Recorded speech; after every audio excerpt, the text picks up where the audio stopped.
Hey, it's Larry. Thanks for listening. Happy New Year. Real quick, before we get into this episode, I had such an amazing, eye-opening, life-changing experience at the World Parkinson Congress in Kyoto that I want others to have that opportunity too. So Becca Miller and I and 24 of our PD community friends have launched a year-long WPC travel grant fundraiser. We're each doing a 2-week Facebook fundraiser. Mine's underway right now because my birthday's January 9th.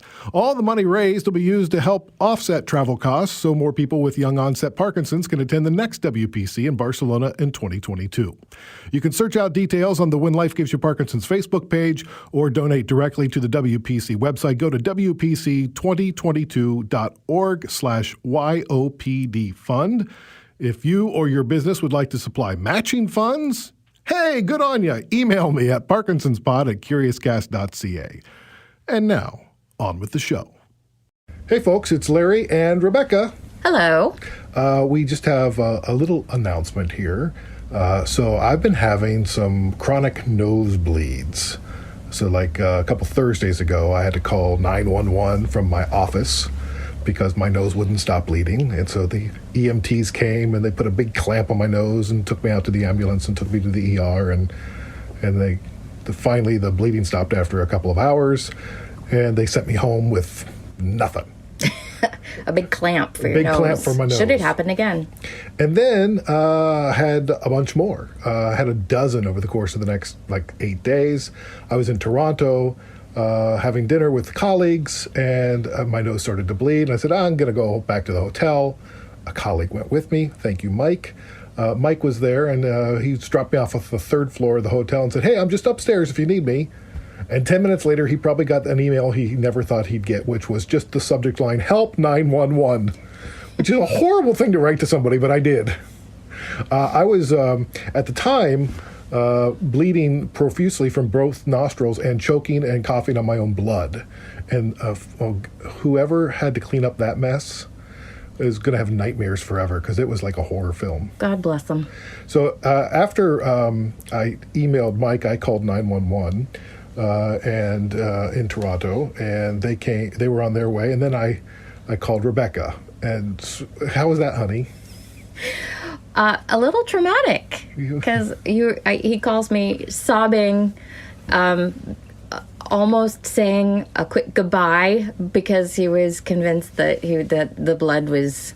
So I'm spitting up blood. I've called 911. I can't believe I'm spitting up blood, and very emotional. Yes. Crying a bit, and so I could tell that you were beginning a panic attack. It's not your first panic attack. No. So I saw that coming. The fact that there was a lot of blood, I'm sure, did not help. Not a big fan of blood, I gotta be honest. And to be honest, one of the reasons why I was able to keep calm is that I was not looking at an entire sea of blood all over the sink in the bathroom in your hotel, because I'm sure that was oh my God, a horrific sight. Thanks again, Mike. Yeah. And but you were definitely in a bit of a panic. That much blood, feeling like you're choking, that you couldn't really blood, breathe. It's blood clots that I'm choking on and I'm coughing Right. up, and it was gross.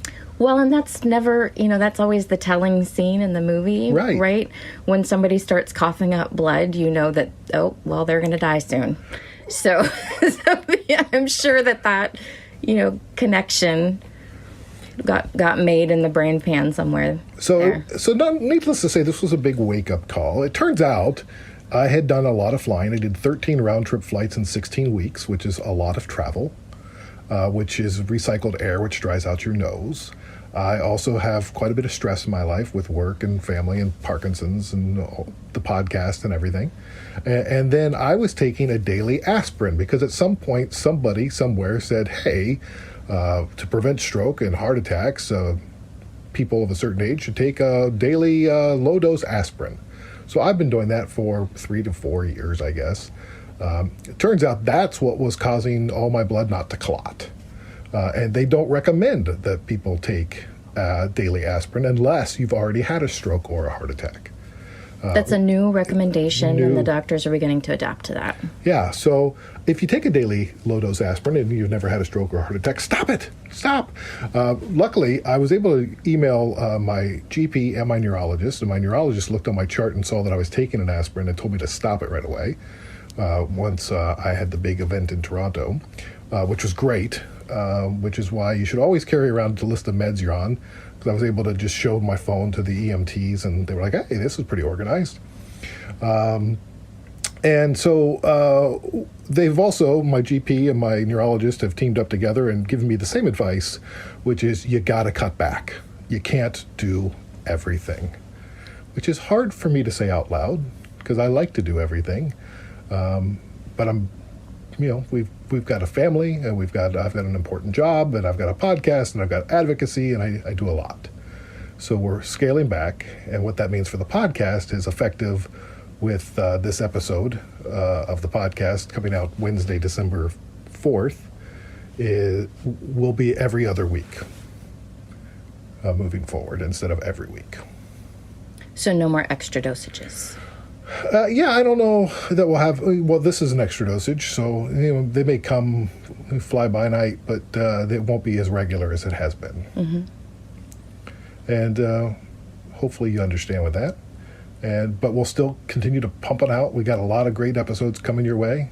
A lot of great storytelling, just maybe not as frequent. Right. And, as I hear it, people are having trouble keeping up with it anyway. So this will give you time to go back to season 1 and listen to what you missed. It's all about you, the listener. Really, I'm trying to make life easier for you.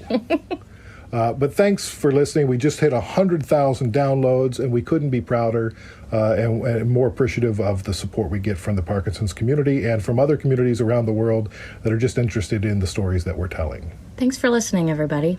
Have a great day. Canada may be known for its landscapes and friendly people, but beneath the surface lies a darker side of crime, history, and the paranormal. Since 2017, the award-winning Dark Poutine podcast has explored the shadowy corners of the Great White North and beyond, delivering chilling tales from a uniquely Canadian perspective. Hosted by Mike Brown and Matthew Stockton with over 300 episodes and fresh releases every Monday, Dark Poutine is your weekly ticket to the creepier side of Canada. Listen to Dark Poutine on Apple, Spotify, Amazon Music, or wherever you get your podcasts.